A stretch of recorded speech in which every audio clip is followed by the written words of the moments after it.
Good night, everybody. This is just about my bedtime here. It's almost pitch black outside. Not that I go to bed particularly late or anything. I go to bed quite early. But I thought I'd just try and crank out this video while I still have the time. You know, while this fruit is still good, still edible. And that fruit today is the passion fruit. I have a few here. And we're going to try and be a bit solemn here because, as the name implies, you know, people can get quite excited talking about passion fruit. I'm not really sure what I'm really going to talk about in this review, and I don't make notes or anything. I just sort of talk off the top of my head. I try to cover as much as I can, which is why I tend to ramble so much and the videos go on for so long, but you know, never mind that. I'm generally happy with them, and so that's alright. But I suppose the first thing we've got to start with is what they look like, but this is a sort of typical passion fruit, and if I guess I've got a good enough one here. If we sort of zoom in a bit, and you can sort of see that there it's smooth, and that's when passion fruit, you know, when it first makes its way into the stores and into the market, and it's off the vine. It grows on a vine like tomatoes. If you live in a nice enough climate where it's possible to grow passion fruit, not too hot, not too cold, just nice and sort of temperate, you can set up one of those layered trestles, and the vine will creep all up of it, and you'll have passion fruit galore. And so it comes out nice and smooth when it first grows and when it's first picked. And you might notice in the stores when you're looking at passion fruit that a lot of them will sort of be they'll start to get craters and dimples and be imploded a bit here. That's a particularly bad example there. But one of the things I'll start off with and I'll stress here is that doesn't really necessarily mean that the passion fruit is bad or inedible. Certainly, I think most of us, if we saw an apple or an orange and it just had craters and just chunks imploded all along the surface, we would probably give it a miss, and rightly so. But the passion fruit, I'm not sure what else to really compare it to. Maybe a pomegranate or something, because pomegranate skin is quite tough. It's like bark, and you can get cracks in the pomegranate skin, while the actual edible part inside, the part that you're actually interested in, the part you buy the fruit for, remains perfectly viable and intact. And that's sort of the case here. You know, if we come along, we pick up a piece of fruit like a peach or a nectarine, let's say, or a mandarin, or an orange or a tangelo, and an apple, or virtually anything, a pear, and we can just sort of squeeze it, and we can tell how firm it is and how soft it is. And going by that, generally speaking, avocados, another example, we can tell, and of course there are varying levels depending on what fruit we're talking about, but we can tell how ripe and how ready to eat the fruit is, especially if we know something about the fruit, we're used to eating it, just by telling how firm it is. Now that isn't especially the case with the passion fruit, because, I mean, first of all, the fruit is quite light, and second of all, the skin is very, it doesn't have a lot of give, and the other part, I mean, it doesn't have a lot of give, but that's not quite the whole picture. Look, I've got a cut open passion fruit here. We can get a bit of a cross section and hopefully not spill all the gooey innards of the passion fruit on the floor here. But we can see that along here, the skin is the purple part there, the reddish dark part, and the rind is the white part after that separates the actual interesting edible part that we're interested in from the skin is the white part, the rind. Now, just looking at that, you can probably tell that you can't tell the quality of the insides of the gooey passion fruit juice and seeds, you can't tell how viable those are just by squeezing on the outside, because again it doesn't have a lot of give. It's so light, and it doesn't move around. There's no real way to tell how great a passion fruit is. Now you can tell a bit from the color, and again you can tell a bit from the quality of the skin. If it's smooth, it's I mean, it's perfectly fine, and even if it's a bit dimply, like, I think all these are still probably fine, good to go. Obviously if they're just they're like flat, they're not even round anymore, then probably give them a bit of a miss. But passion fruit, I think, has a long shelf, it has a long lasting life, because of the nature of a lot of these fruits, like pomegranates I mentioned earlier, that have such tough skin on the outside that really insulates them, especially, well, once they're picked, especially, really insulates them from the content spoiling. Let's put it that way. And pretty much all fruits are like that, I would say. I can't think of anything that is really an exception to that, and I might later come up and regret this statement, when something pops into my head. But even apples and pears, obviously you eat the skin on those, but the skin is still a protective layer from the flesh inside. Once that becomes cut or split in some way, the fruit will really start to go rotten and spoil quickly. Whereas,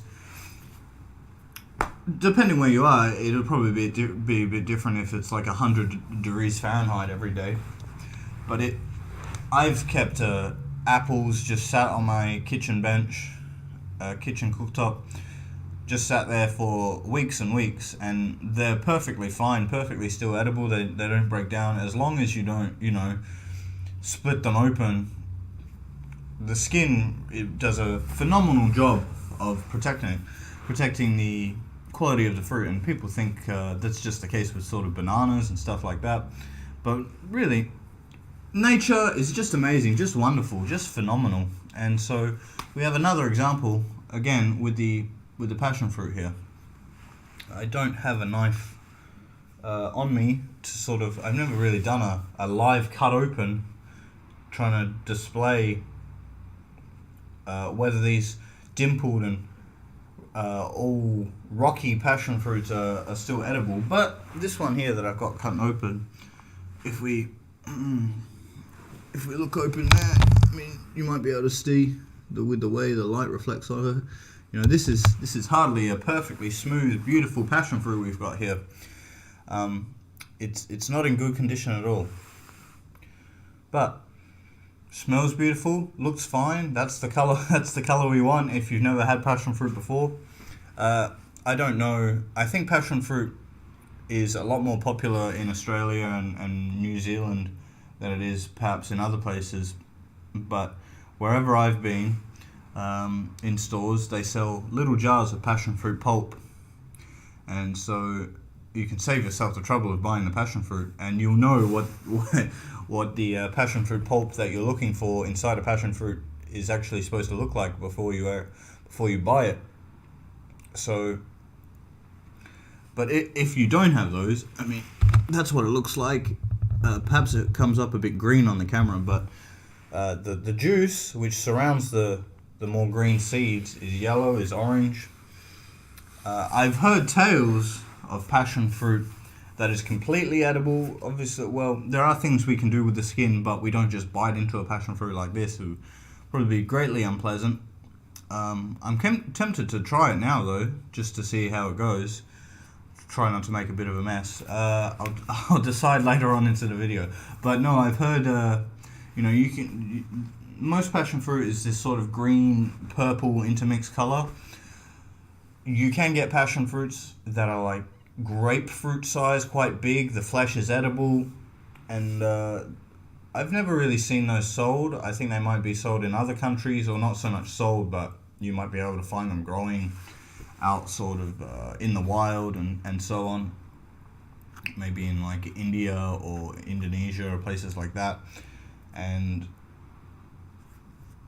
it's interesting to think about all the varieties of fruit that are out there that, we just don't even know about, and we just think of a passion fruit as just this thing that we go into the store and we buy, and it's got the pulp in it. It's very lovely, and we're all familiar, or at least some of us are familiar with how it's used in cuisine and the edible parts and the non-edible parts and so on. But really, there's a whole world of passion fruits out there that we just don't even know about. And maybe one day, I really would like to see one and try one, but maybe not today, but maybe one day we'll all get to experience wonders of the senses that we hadn't even dreamed that we would come across.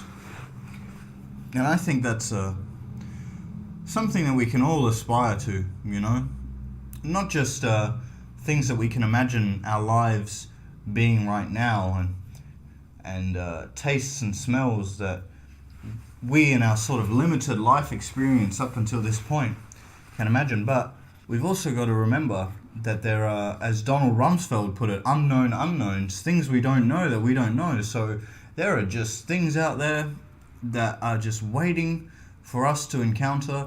Beautiful, wonderful things. If you're an optimist, if you're more of a pessimist, you could say, well, yeah, but that just means there's terrible things out there, and even the worst things that I know about, they pale in comparison to what could be out there. But we're going to try and keep this channel a bit positive, because I believe that everybody, no matter what their ability, no matter what they think of themselves, has the ability to really redeem themselves and uplift themselves and discover something great that they never even could imagine in perhaps a depressed spot that they might be in their life at the moment. Really, that is what life's all about. With that out of the way, I think we'll sort of jump right into the tasting part here. I'm sort of rambling on, in part because I'm a little bit tired here, and also because I don't really know what I'm gonna say after this tasting part. But oh no, it's sort of making a mess here. But well, one thing I'll mention quickly is, unlike the pomegranate, the seeds aren't really attached or lodged in there. You don't have to pick them apart. You don't have to split the passion fruit in any particular way to sort of scoop them out. You can just cut it in half, and you've got this nice sort of bowl there, and they're all sort of free floating in the juice there. It's all very convenient. And we can just take our tablespoon.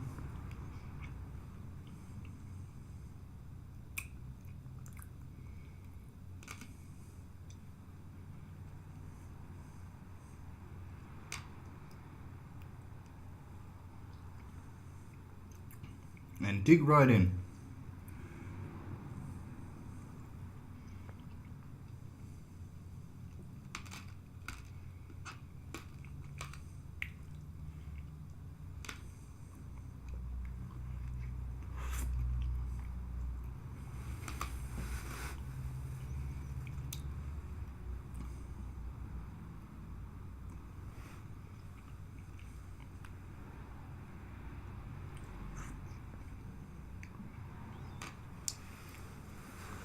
Alright, let's give this a go here. I wasn't going to, but I did sort of bring it up in the video. And let's see how we're going. We'll just bite into the skin here.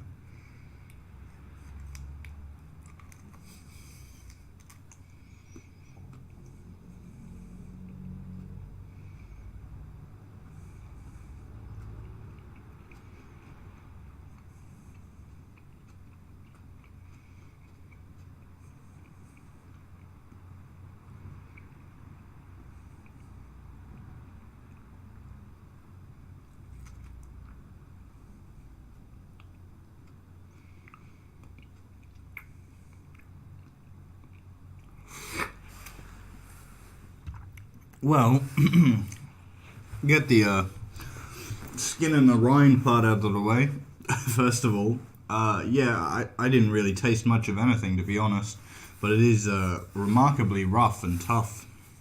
Just all around unpleasant to bite and sort of tear into. Sort of what maybe a bit like watermelon skin is, or watermelon rind. Sorry, doesn't particularly taste of anything, but it's not particularly pleasant to eat either. But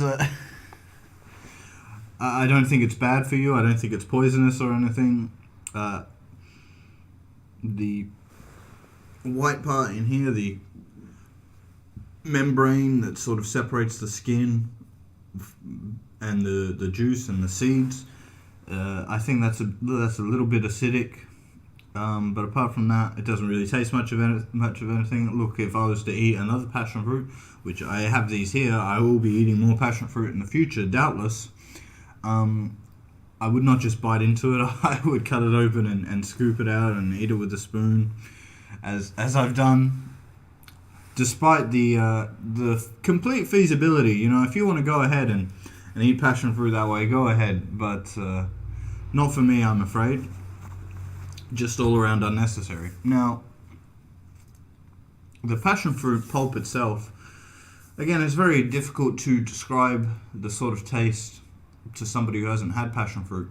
And like I mentioned before, passion fruit I think is quite popular in Australia. We have passion fruit soft drinks or soda, and we have passion fruit juice and passion fruit mineral water and passion fruit on our desserts and so on.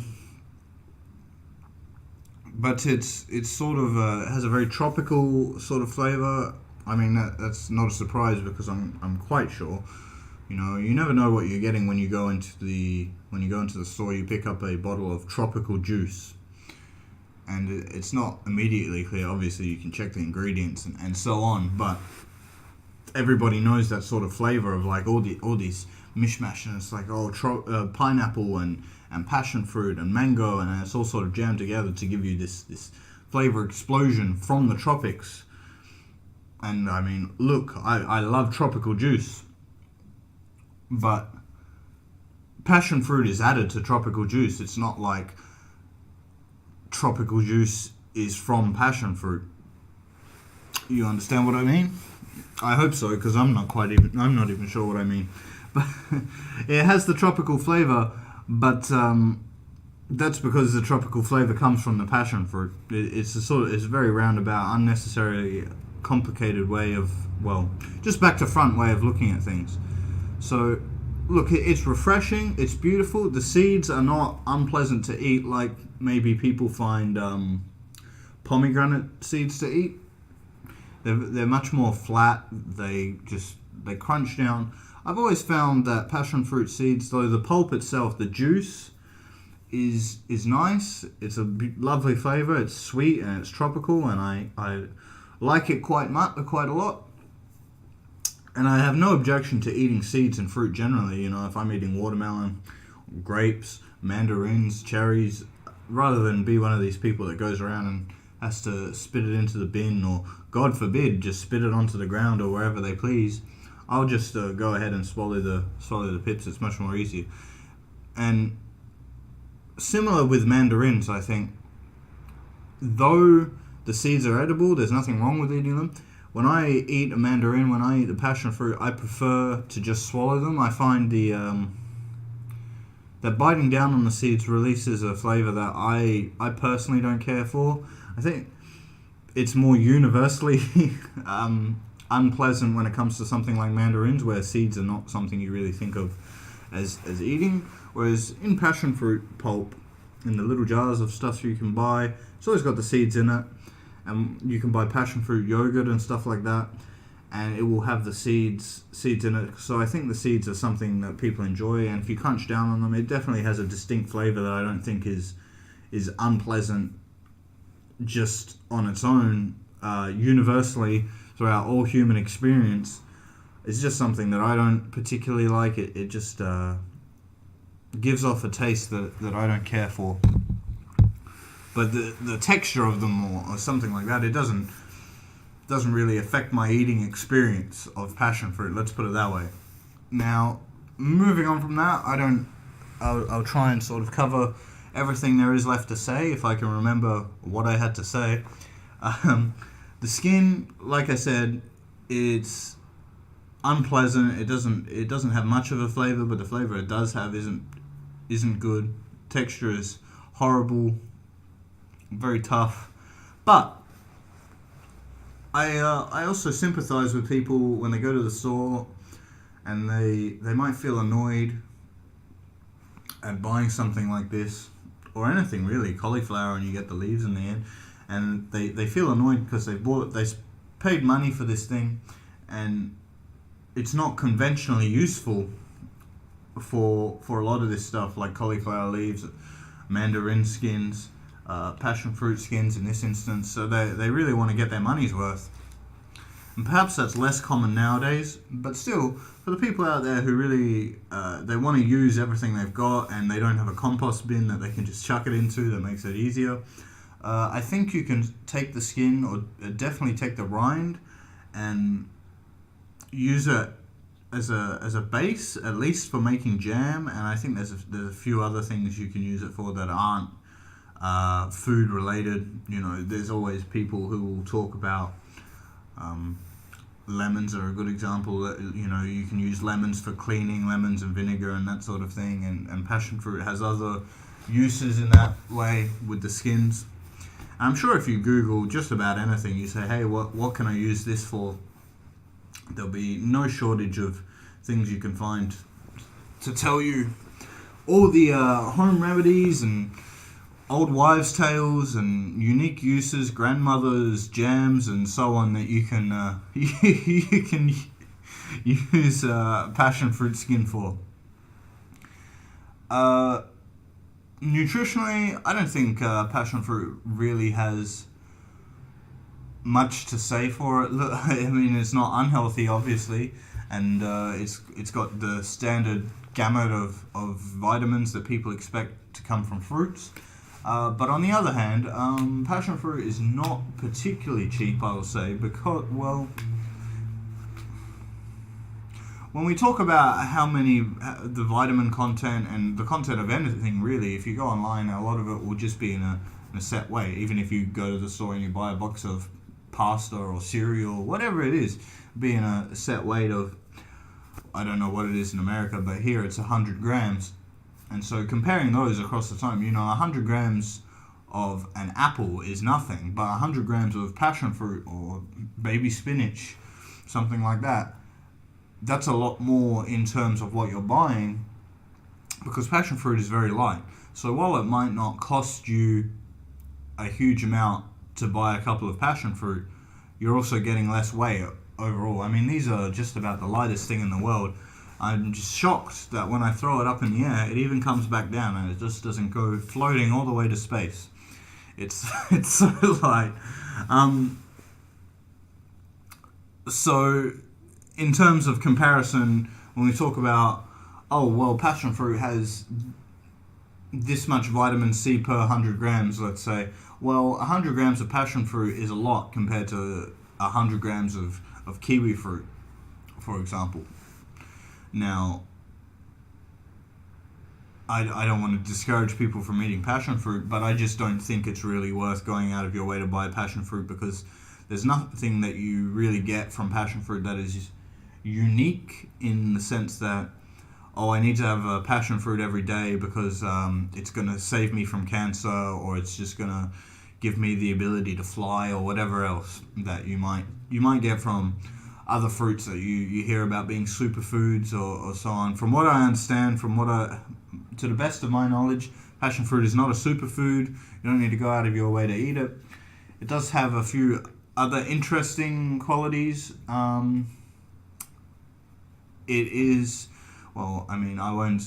It's a bit more complicated than just saying it outright, but for the purposes of brevity here, I'll sort of say that passion fruit has chemicals that widen your veins, let's say, not permanently, but that's called vasodilation, which is good for people with high blood pressure, because the wider your veins are, the less pressure needs to be pushed to get more blood flow. It just opens up the blood flow, more oxygen to everything. So it's good for either people with high blood pressure, because it lowers their blood pressure, or people who are going to the gym or going running or doing any sort of exercise, because it gets more oxygen to their muscles.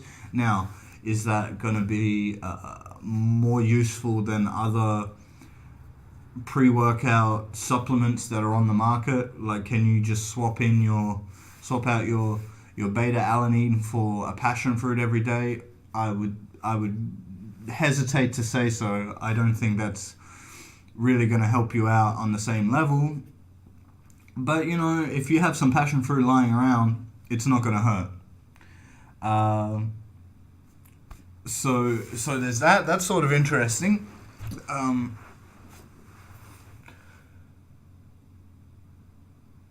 The last thing I was going to mention that I can't quite remember right now, besides the great effects of lowering blood pressure, which I don't think is particularly unique to passion fruit, but it is just something to sort of keep in mind if you have high blood pressure, let's say, or if you've used the last of your C4 explosive pre-workout supplement cordial, but you have a couple of passion fruit lying around, you know, don't be afraid to cut one open, because it might just get you to jog that extra mile. I doubt it, but it might help a little bit. With all that in mind, I mean, look, passion fruit is used a bit more for cooking and flavors, generally speaking. So I know in Australia we use it a lot in desserts and jams and dessert toppings and that sort of thing, on ice cream and yogurt. It's not so much something that you go out of your way to eat by itself. And look, I had a great time with this review. It was a lot of fun, but again, it's you cut one open here, and here's my spoon. And I mean, if I go like this,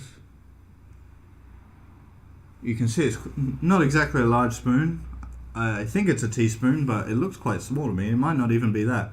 I just put it in there, and you can probably see how much edible fruit we're getting out of this passion fruit here, and it's not exactly a whole heap here.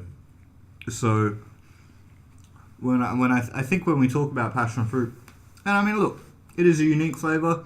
It's a sweet and tropical and lovely flavor that you don't get a whole lot of other places, really anywhere else. I don't think. Like there's nothing really. Maybe it's closer to sort of mango taste, maybe. But again, it's not something I really want to be going out and I'm on the prowl. I'm going through the supermarket fruits and vegetables section. I'm really hankering for some fruit. What am I going to go after? I'm going to grab some passion fruit. Probably not. But it is a great flavor additive, let's say, again, for ice cream and just to mix in with some yogurt, something that's maybe a bit plain, that doesn't have much flavor. So ice cream, yogurt, and toppings on desserts and meringue cakes and all that sort of lovely stuff. And for that, oh, well, while it might not be unique in what it can offer, and it's not a superfood, it doesn't have a cape, and it doesn't save you from anything, it's still got that lovely flavor that you can't really get anywhere else, and that is used so widely in the culinary world. And for that, you know, it just makes you want to pick up the passion fruit and just give it a pat on the back. Just give it a pat on the back for being such a great inspiration. Because even though it doesn't have a whole lot of other things going for it, it still manages to pull its weight. Still manages to form a symbiotic relationship with the whole human species, where it can serve a purpose, where it can really stand up and be proud of who it is. And really, I think that's something all of us can strive for in our lives. So with that in mind, give the passion fruit the old thumbs up, and I'll see you later. I don't really want to give it a rating because, again, all these fruits and vegetables and things that, you know, they're almost too unique and too basic, and they all have their strengths and weaknesses, so it's very difficult for me to compare one against the other, which is really what a rating system is designed to do. So with this, I'm just going to give it the old thumbs up and say, passion fruit, keep on keeping on. You've awakened a passion within me, certainly. And for that, I have to say thank you and good night. Have a lovely day, everybody. I'll see you in the next review.